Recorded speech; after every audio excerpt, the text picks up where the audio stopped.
Hello, हाँ जी sir. नमस्कार।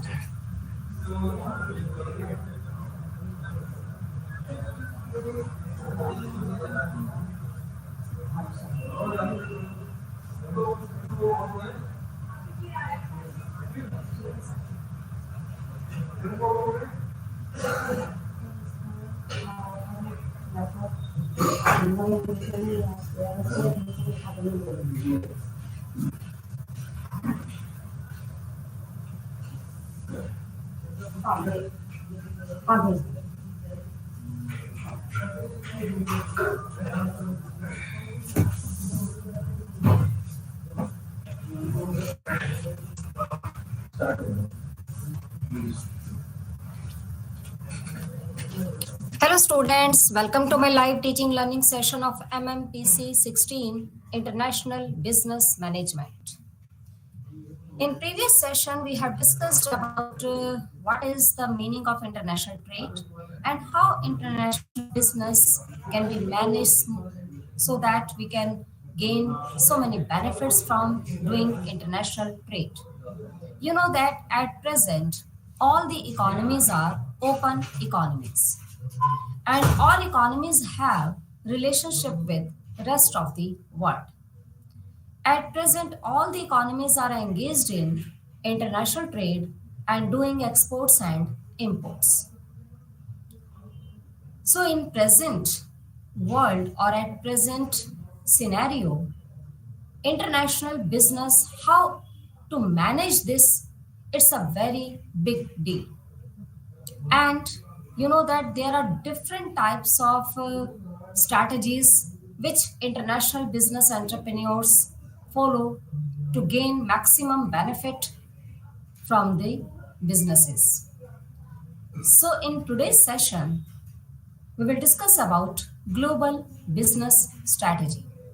And in previous session, we have discussed international trade theories in which I have discussed with you mercantile theory of international trade, absolute cost theory, comparative cost advantage theory, and Hexter and Ohlin factor endowment theory. Factor endowment theory mainly based on that each and every country engaged in international trade, when any factor of production is available in abundant quantity in that country. For example, in India, here labor is abundant, but capital is scarce. But in USA, labor is less, but capital is abundant. So each and every country will specialize in that type of producing product in which their resources are available in abundant quantity. If we have more labor, we will use labor intensive technology. We will use to produce labor intensive technology to more goods, and we will export those goods to the rest of the world. And if we have a lack of capital intensive technology, then we will import these capital intensive technologies product from rest of the world for our country people for satisfying their basic needs, their requirements. In this way, international trade may exist, and absolute difference in cost tells us about that if a country is able to produce one commodity in more quantity and other country is able to produce other commodity in more quantity, then international trade will occur and both countries will gain from this trade. And comparative cost advantage theory is based on this assumption that if there are only two countries are engaged in international trade and one country is able to produce both the commodities like wheat and rice, both the commodities in more quantity, and other country is less able to produce both the commodities in less quantity, then international trade will exist and both countries will also gain benefit from international trade. So these are international trade theories. And Leontief paradox.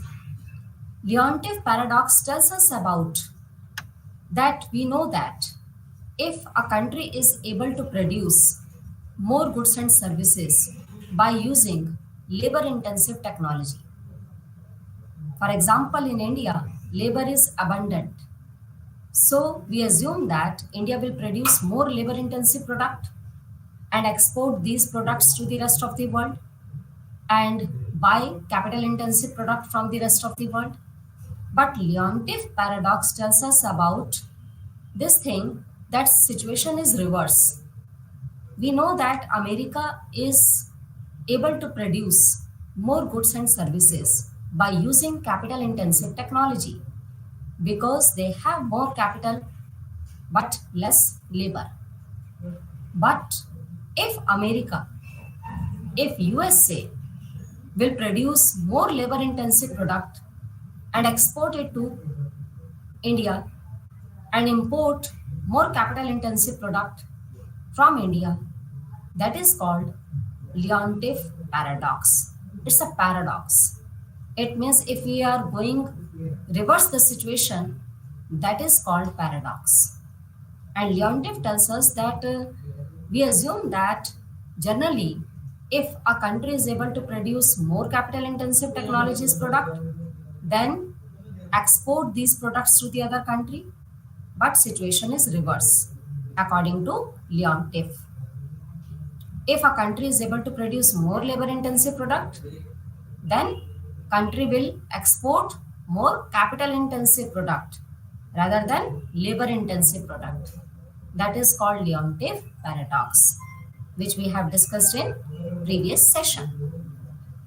In today's session, we will discuss about global business strategies, multinational corporations venturing into emerging markets. The strategy of international business.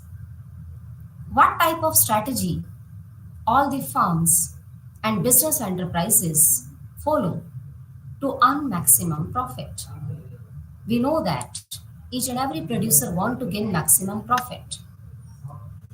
And what type of strategy they have to make? And how these strategies helps to gain maximum return? So strategy means a firm strategy refers to the action of the firm that managers take to attain or obtain the goals of the firm. And profitability is the main goal of the business entrepreneurs. Profitability can be defined as the rate of return the firm makes on its invested capital. And profit growth is the percentage increase in net profit over time. Expanding internationally can boost profitability and profit growth. If we expand our business enterprises not only in domestic country, in abroad also or internationally, then we can boost up profitability ratio and profit growth also. Because when we expand our business enterprises, then we will get some benefits by expanding business enterprises nationally and internationally. What type of benefit we can get? Internal and external economies of scale. Internal economies are those economies which we can get through internal sources of the country. And external economies are those economies which we can get through external sources of the country. So internal economies like technical economies, managerial economies, risk taking. If we take more risk, we will get more profit. Labor economies, and if we buy raw material at a lower cost or cheaper rate, then we will get some benefits. Financial economies, all these types of economies are known as internal economies of scale. And external economies of scale, like decentralization of industries, and if we get benefit through transportation or government policies, then it will be called external economies of scale. So the strategy of the firm mainly refers to the action of the firm in which firm can attain maximum profit and the goals of the firm. And profitability and profit growth can be possible if we expand our business enterprises nationally and internationally. Next is, what is strategy? Now, strategy is the means of establishing organizational purpose, direction, and shaping future. Strategy means a trick, a system, a process which is established by or adopted by the firm to gain some benefits to achieve the goals of the firm. So, strategy is the means, it is the resource of establishing organizational purpose. When we make strategy, it has some specific reason, some specific purpose. So, strategy, when we establish this, so it has some specific purpose of the organization. It gives some directions and the shape its future. At present, we are living in this competitive world. And how we can get more benefit in this competitive world, we have to make strategy. So defining the competitive domain, response to external environment, way to define managerial task from all companies' perspective and coherent, unifying and integrative pattern of decisions, definition of financial and non-financial contribution to stakeholders, and means to develop core competencies to create sustainable competitive advantage. So this is called strategy. Strategy means establishing organizational purpose, directions, and its shape for future. In this, we have to define the competitive domain first of all. After that, we will get responses to external environment. Then we will define all the managerial tasks or work from all companies' perspective, and it integrate and unified the pattern of decisions. It will define the financial and non-financial contribution to the stakeholders or well-wisher of the companies like shareholders, and means to it. It is the main thing which gives us to create more sustainable competitive environment. So international strategy must support corporate strategy. Next is 4 global business strategies. There are 4 global business strategies. One is standardization strategy. Next is transnational strategy. Next is export strategy. And next is multi-domestic strategy. We can show this global business strategies in this payoff matrix form. Here, global integration. You know that at present all the countries are globalized. Most of the countries are globalized, and India is also a globalized country. And globalization means to integrate the relationship between rest of the world, to improve the relationship with rest of the world. So in this global era, if we want to increase the international business enterprises, and we want to boost up the profit of the international business entrepreneurs, then we have to make a good strategy. And we have four business strategies in which we can follow according to our business situation. One is standardization strategy, next is transnational strategy, next is export strategy, and next is multi domestic strategy. Now, what is the meaning of all these strategies?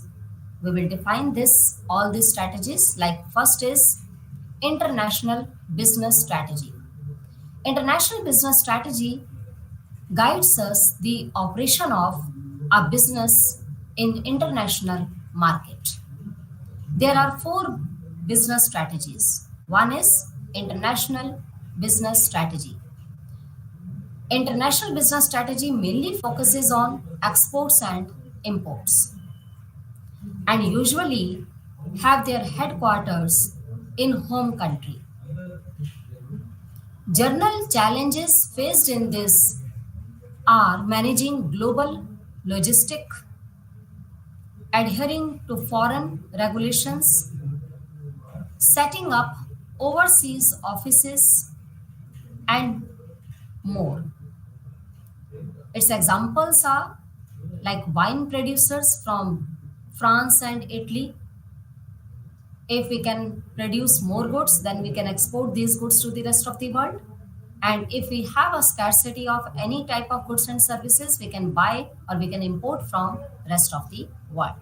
So this is international strategy, in which international level we can engage in this trade by exporting and importing goods and services from the rest of the world and to the rest of the world. And by exporting and importing, we can get advantages, we can get benefits.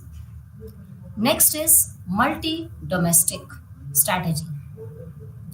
Multi domestic strategy, in this, business focuses on local markets and have a decentralized structure. These have headquarters in home country as well as in foreign country, and hence operates independently with little interference from central headquarters. It makes big investment in modification of products. For example, Nestle, Nestle product is very famous in all over the world. So in this, businesses mainly focus local market and have a decentralized structure, and their headquarter may be in home country as well as in foreign country. Next is global strategy. Global business strategy, it is the opposite of multi domestic strategy. It gives benefit like economies of scale to extend reach and sales. It leverages economies of scale or benefits of expanding the business enterprises to extend reach and sales, also called as a hub. It mainly focuses on both home and foreign operations. For example, software and pharmaceutical companies are doing business globally, and they are making global strategy for expanding their business enterprises. Next is transnational. Transnational, it is the most complex strategy. It is the combo of global and multi-domestic strategy. Transnational strategy is the combination of multi-domestic strategy and global strategy. Every market have its separate marketing strategy. Research and development department focuses on local customers. For example, General Electric and Toyota company mainly following this type of policy or this type of strategy. So these are four business strategies in which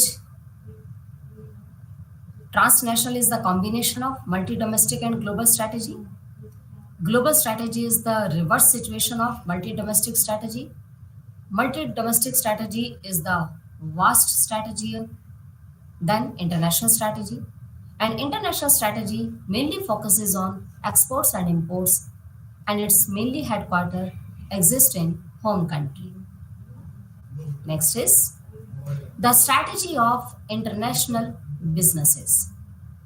Number one strategy is global standardization strategy.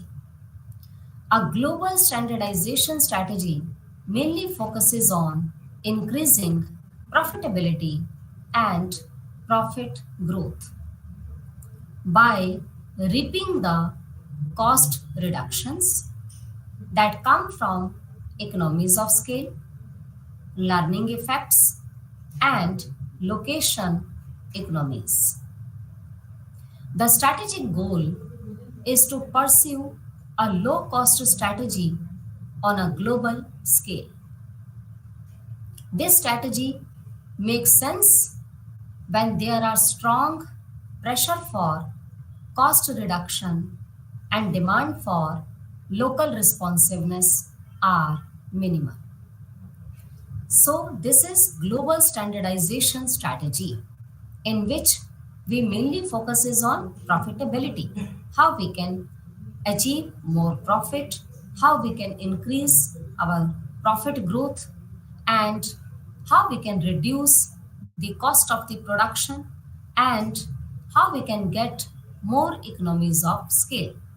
You know that if we expand our business enterprises internationally, then definitely we will get some economies of scale, which comes from expanding business enterprises internationally, like internal and external economies of scale we will get. And if we locate our business enterprises in that particular location in which all the facilities are available, and all facilities are available at a very lower cost of uh, production.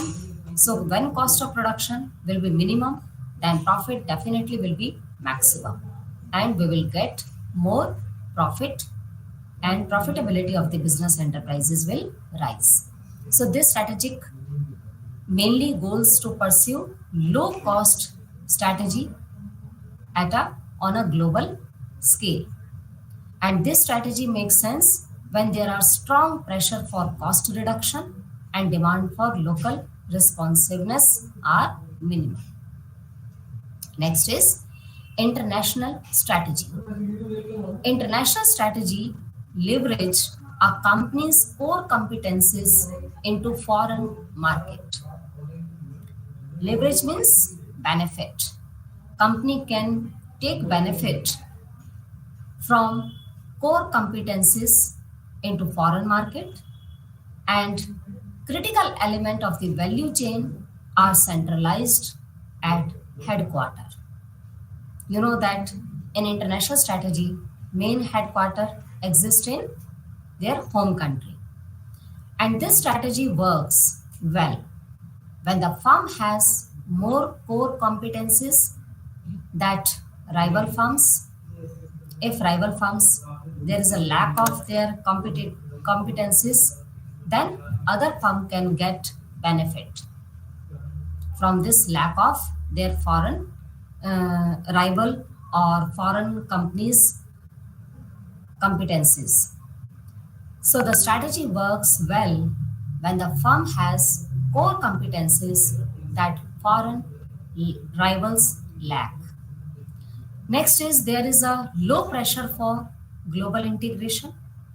This strategy will work well when there is a low pressure for global integration, and when there is a low pressure for local responsiveness or when local responsiveness are minimal effect, then this strategy will work well. And by expanding core competencies, by following these core competencies in international market, we can get more benefits. This is called international strategy. Next is entry mode strategies. What are the different entry mode strategies? How a business firm can enter in international business world. There are different strategies which they can follow to enter in international business. Number one is exporting. Number one way to enter internationally, first is exporting. Number two is licensing. Number three is franchising. Number four is strategic alliances. Number five is joint venture. And number six is wholly owned subsidiary branch, like acquisition. If we take over any firm and if we merge any firm into our own established firm, then we can get benefit and we can enter international business. So these are different forms of entry mode through which we can enter in international market and we can expand our business enterprises not in only in own country but internationally we can expand our business enterprises. And joint venture and wholly owned subsidiary, this can be possible through FDI and foreign direct investment. Strategic alliances are mainly based on this non-equity or equity-based alliances, contractual agreements, and cross shareholdings. And licensing is a contractual based entry, non-equity based entry, and all these types of entry mode strategies through which a business entrepreneur can enter in international business market. Now we will discuss in detail. First entry mode is exporting. So international entry strategies in which first is exporting, how this strategy, how this entry mode can help business entrepreneur to enter in international market. Exporting is creating a market for a business product in the importing country to provide additional benefits, additional profits for the businesses as it expands internationally. Exporting is a very simplest and least risky mode of entry. For example, US exporting commercial and small jet aircrafts to many countries of the world. Exporting represent the lowest level of international commitment and risk as the business can pull out of the market relatively very easily. So exporting is a very good way to enter international market. And it's a very simplest and least risky method or means of entry.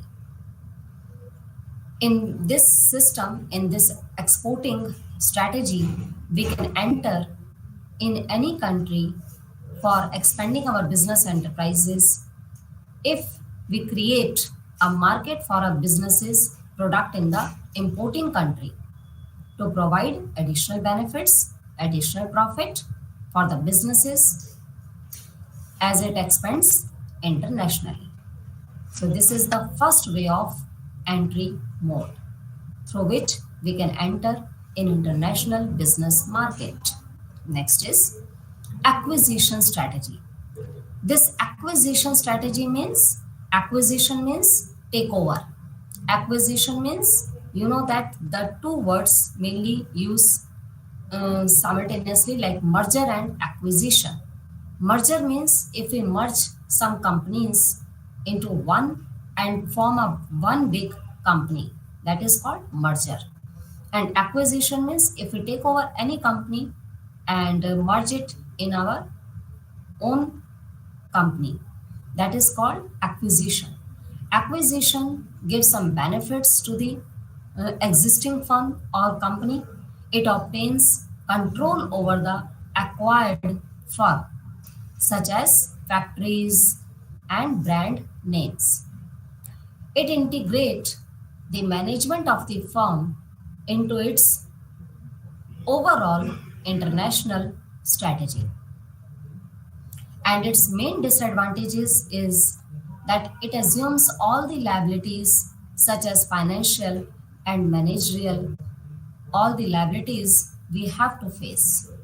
Because if we acquire, if we control or take over any low profit firm, then all the we have to bear all the liabilities, like financial liabilities, managerial liabilities, and other liabilities we have to tackle down. So these are disadvantages of the acquisition strategy. But advantages are, like if we obtain control over the acquired firm, then we will get their brand name and like factories or brand name. If we integrate the management of that type of firms into its overall international strategy, then we can get more benefits by acquiring or by this acquisition. So these are advantages and disadvantages of this acquisition strategy. Next is strategic alliances and joint venture. Companies run by two or more partner firms are called joint venture. And it influence depends on the degree of ownership.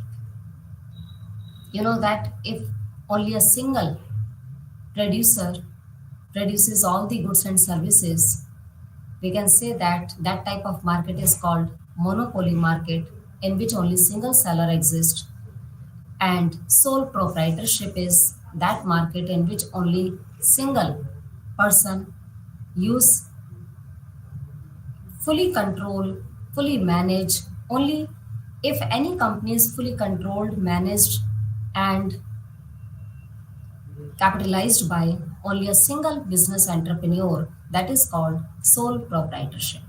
But if companies run by two or more partners firm, that is also called partnership firm or joint ventures. It has some advantages. You know that each coin has two sides, same as each and everything has some benefits and demerits. So, what are the advantages of the strategic alliances and joint ventures? The advantages are, like, number one is it allows for sharing of risk.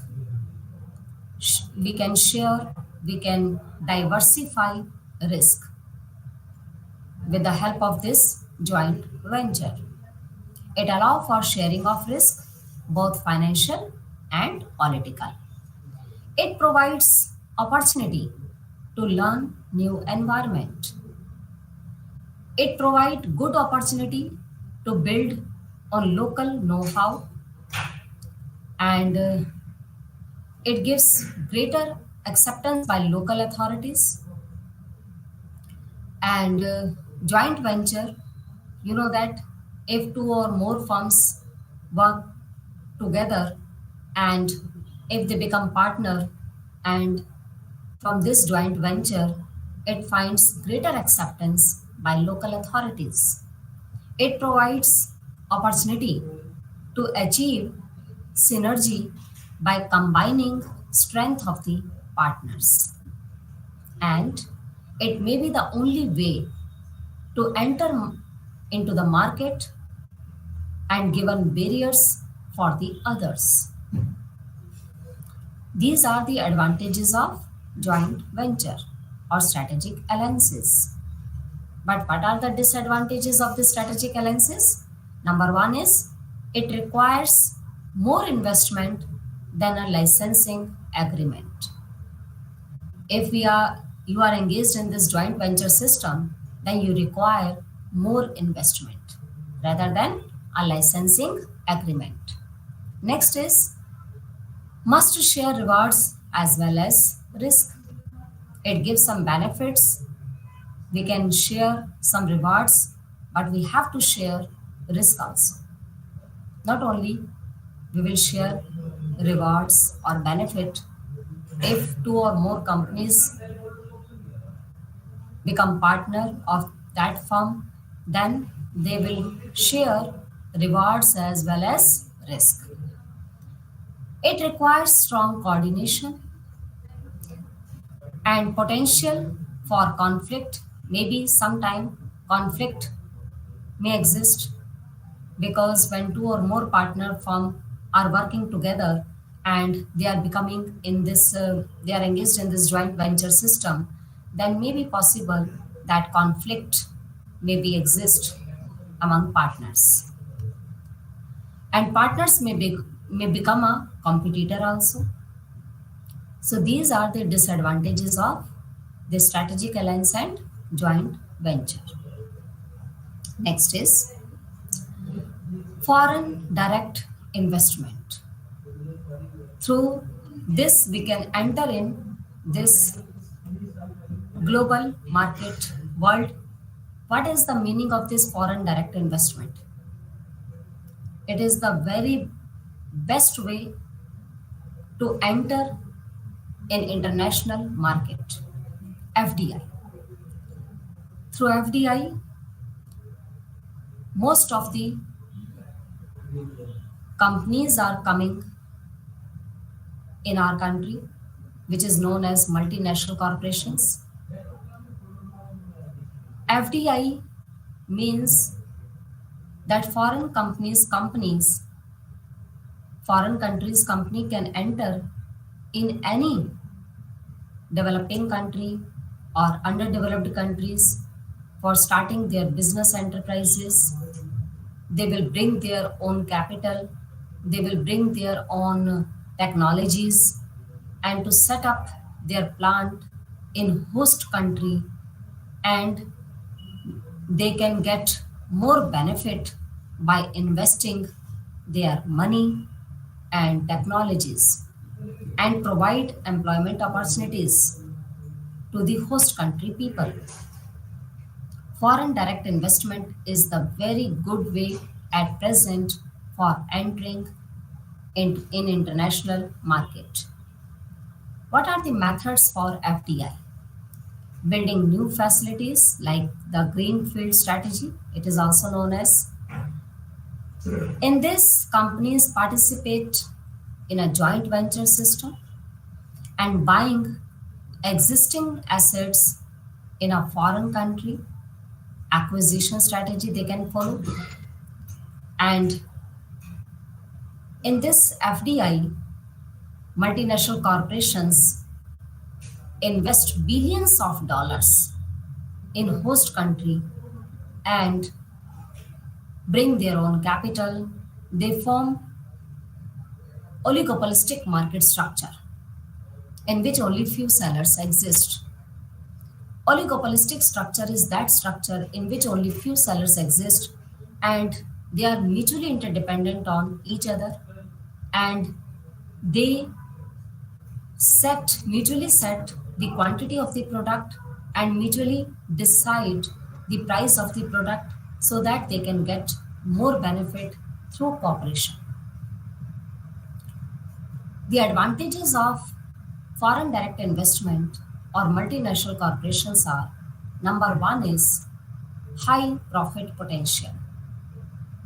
If we enter in any country by this FDI or through this foreign direct investment, then we can get high profit.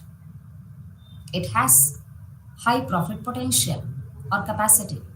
Second is maintain control over operation. If we can maintain very in a good way, and if we make strategical thing to make too much benefits or profit, then this FDI or multinational companies business will expand, and they can start their some other subsidiary branches. They can open their subsidiary branches in host country and other developing countries. Acquire knowledge of local market by participating in a joint venture and by investing their money in host country. They can acquire knowledge of local markets, and they can avoid tariffs, because when we export and import goods and services, then we have to face this tariff policy. Tariff means import duty. When we import goods and services from other country, then we have to pay tariffs or import duties, some restrictions, import quota system. And because all of the countries are not engaged in this free trade agreement, they are following some restrictive trade policies. They are following protective trade policies, not engaged in free trade policies, and all the areas are not free trade areas. So, if we want to avoid tariff and other trade restrictions, then we should enter in international market through this foreign direct investment. And foreign direct investment give more benefit to the big companies and their parent country also. And host country, what advantages will get by host country? Host country will get employment opportunities. It can provide more employment opportunities to their country people. And if we have a lack of capital formation, then we can get more capital, more technologies, technical know-how will improve, and manpower skill will also improve, and product product the quantity of the product will also increase, and our imports will fall and exports will rise. These are the benefit which a host country can get through this foreign direct investment or multinational corporations. Now, what are the disadvantages? Number one is high financial and managerial investment. In this, if you have a capacity to invest more money or billions of dollars in host country, then you can enter in international business market. Otherwise, there is no scope to enter internationally. So you need high financial and managerial investment. So low investors or low potential firms can't enter in international market by following this FDI. Higher exposure to political risk. If you have a capacity to bear political risk, then you can enter by this mode. Otherwise, it has very higher exposure to political risk. Next is vulnerability to restriction on foreign investment. At present in India, you know that foreign direct investment limit, which was earlier in 1956 Industrial Policy Resolution, was only 40%. In 1991 New Economic Policy, foreign direct investment limit is at present 51%. For some specific industry, this limit is 74%, and for some other industries, this limit is 100%. It means foreign direct investment can come 100% by automatic route without taking any permission from the government.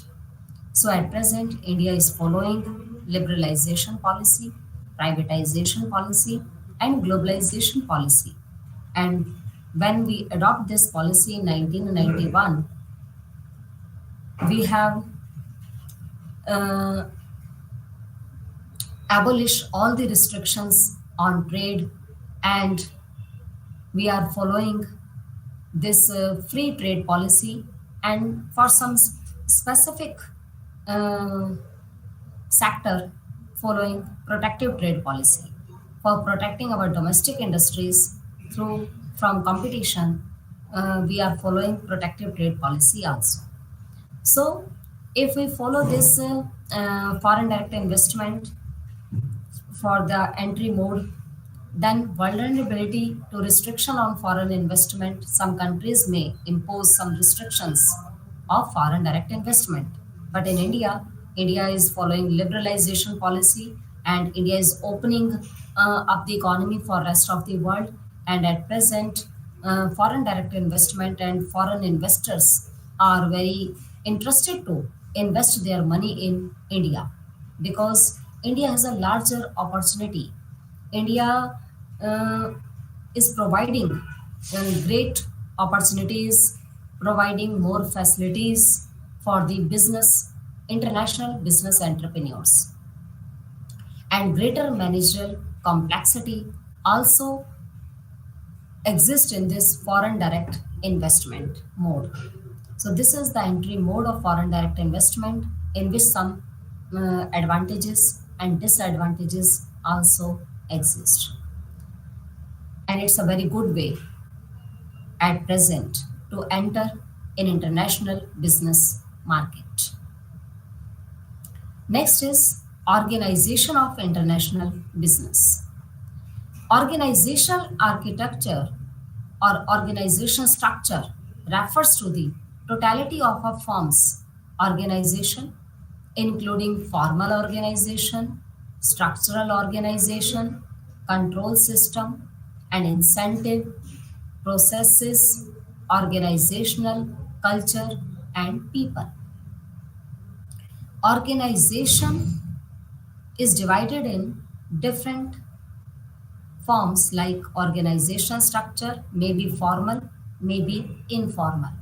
Organization structure may be structural or unstructured. So, organizational structure refers to the totality of a firm's organization, including formal organization, structure, control system, incentive, processes, organizational culture, and people. To be the most profitable, firm need to be sure the different elements of the organization structure are internally consistent. The organizational architecture matches or fits the strategy of the firm, and it means the structure and the strategy which organization has followed. Both should be matched. The strategy and the structure of the firm must be consistent with each other and consistent with competitive conditions. Then, organization of international business enterprises can earn maximum benefit. Organizational structure, it is the combo of all these things like people, processes, incentives and controls, culture and structure.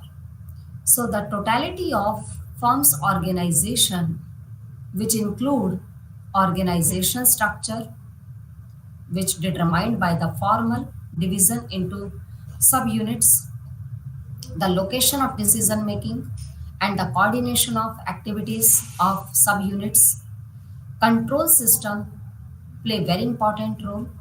The matrix used to measure the performance of subunits and make judgment about how well managers are running those subunits. Incentives, the incentives means benefits, the device used to reward appropriate managerial behavior. Process means the manner in which decisions are made and work is performed by the workers within the organization. Organizational culture, it provides norms and values shared by employees and people, which is the most important thing for making this organizational structure successful. The employees of the organization, the strategy used to recruit them, compensate them, and retain those individual and type of people that they are in terms of their skills, values, and orientation. So, all these things are included in this organizational structure or architecture.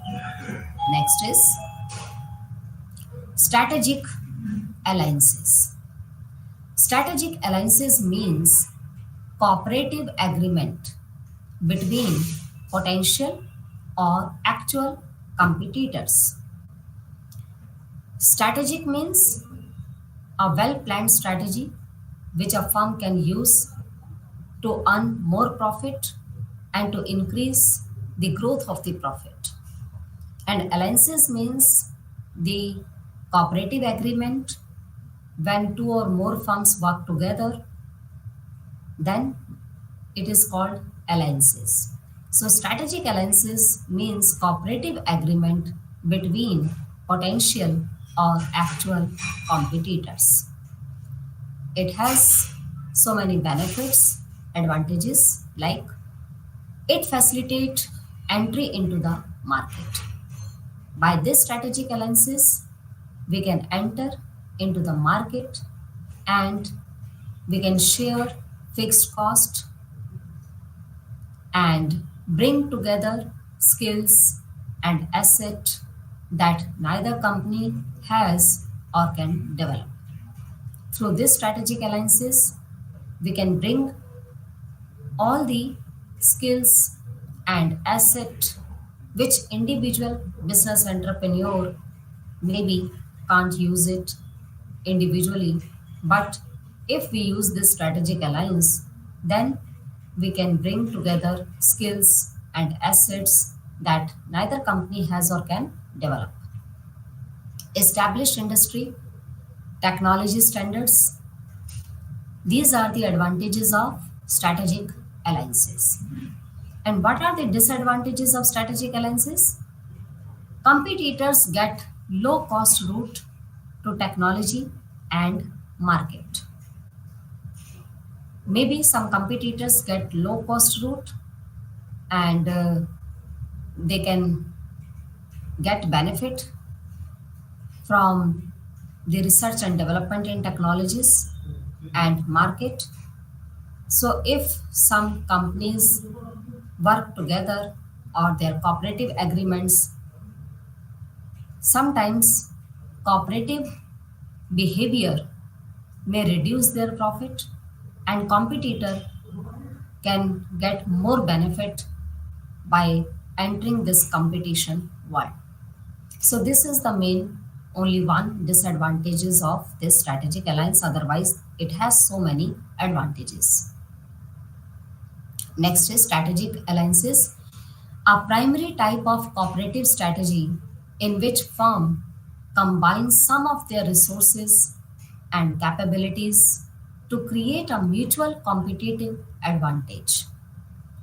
Generally, strategic alliances means cooperative strategy. If all the firms work together and mutually interdependent on each other and mutually decide the price of the product and mutually decide the quantity of the product, that is called cooperative strategy, in which firms combine some of their resources and capabilities to create a mutual competitive advantage. It involves the exchange and sharing of resources and capabilities to co develop or distribute goods and services. It requires cooperative behavior from all the partners who are working together and who are involved in this cooperative strategy. Then they can get benefit. So this is called strategic alliance. Next is characteristics of international strategic alliances. According to the Yoshino and Kangen, there are three necessary and sufficient characteristics of the strategic alliances. Number one is interdependence of partners. In the strategic alliances, firms should be mutually interdependent on each other and mutually decide the price and quantity of the product. So mutual cooperation is very necessary condition for this strategic alliances. Number two is shared benefits. They must be share all the benefits which they are getting together. They should share all the benefits equally or by the set proportion. Next is ongoing contribution. Their contribution must be in a cooperative form and all firms work together and mutually interdependent on each other. Then strategic alliance will be successful in this international business market. So two or more firms unit or two or more business firms to pursue a set of agreed upon goals but remain independent subsequent to the formation of the alliances. Next is the partner firm should share the benefit of the alliances and control over the performances and the one that makes them so difficult to manage. The partners firm contribute on a continuing basis in one or more key strategic areas, for example, technology, product, and so on. So these are the features of international strategic alliances. Number one is interdependence of partner or mutual interdependent on each other. It must be exist while you are entering in the strategic alliances. Next is shared profit or benefits. Next is ongoing contribution. So these are the main features which was given by Yoshino and Kengen. Next is joint venture versus strategic alliances. What is the difference between this joint venture and strategic alliances? In joint venture, new legal entity is created, part owned by the companies entering the joint venture. Strategic alliances has no legal entity, no new legal entity is created. But in joint venture, new legal entity is created. Number two is in joint venture, it may ultimately lead to an merger and acquisition transactions if one of the organization deems to it to a success, and in strategic alliances rarely lead to merger and acquisition transactions. It means merger and acquisition exist in joint venture but not in strategic alliances. Number three is in joint venture, less complex memorandum of understanding where the general terms are outlined and dividends are shared according to the stock held. And in strategic alliances, it involves creating memorandum of understanding where each company outlines in detail what knowledge sharing they are looking for as a part of the strategic. So in joint venture, there is a less complex MOU, but in strategic alliance, it involves creating MOU. Next is joint venture. Participants can be from completely different industries, but in strategic alliances, participants tend to be either from the same or complementary industries. So this is the basic difference between joint venture and strategic alliances. In joint venture, participants may be completely from different industries, But in strategic alliances, partners or participants must be from the same or complementary industries. Then their cooperative behavior will give them more benefits. Next is strategic alliances. It's a voluntary. Strategic alliance is a voluntary, it's a formal arrangement between two or more parties to pool resources to achieve a common set of objectives that meet critical needs while remaining independent entities. Strategic alliances involves exchange, sharing, or co-development or cooperative behavior and co-development of the product, services, procedure, and processes. So this is called strategic alliances. Strategic alliances is a voluntary formal arrangement between two or more parties to pool resources to achieve a common set of targets or objectives that meet critical needs while remaining independent entities.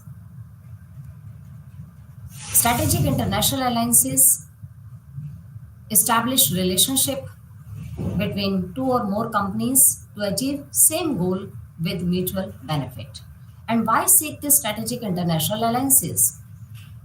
It gives some strength, weakness, and increased competitive advantages. It provides opportunities for rapid expansion into new markets. It provides new access to new technologies. It provides more efficient production and innovation technologies. It reduces marketing risk or cost, strategic competitive moves, and access to additional source of product and capital, and attractive profit. For these reasons, we need these strategic international alliances. And now we can conclude from today's session that we have discussed that international business strategies are different and we have different entry modes by which we can enter in this international business market. And it play very crucial or very important role in the economic development of a nation as it leads to industrialization, employment, and reduction of scarcity of consumer goods. Our share of world trade has significantly increased over the years. At present, international business provides us opportunities, and international business opportunities in India exist in some areas like information technology, telecom, research and development, infrastructure, retailing, etc. Sectors like health, education, housing, water resources, small and medium enterprises are untapped and offer huge scope. So, in today's session, we have discussed international business strategy, strategic alliances, and the different entry modes in international business market. Thank you.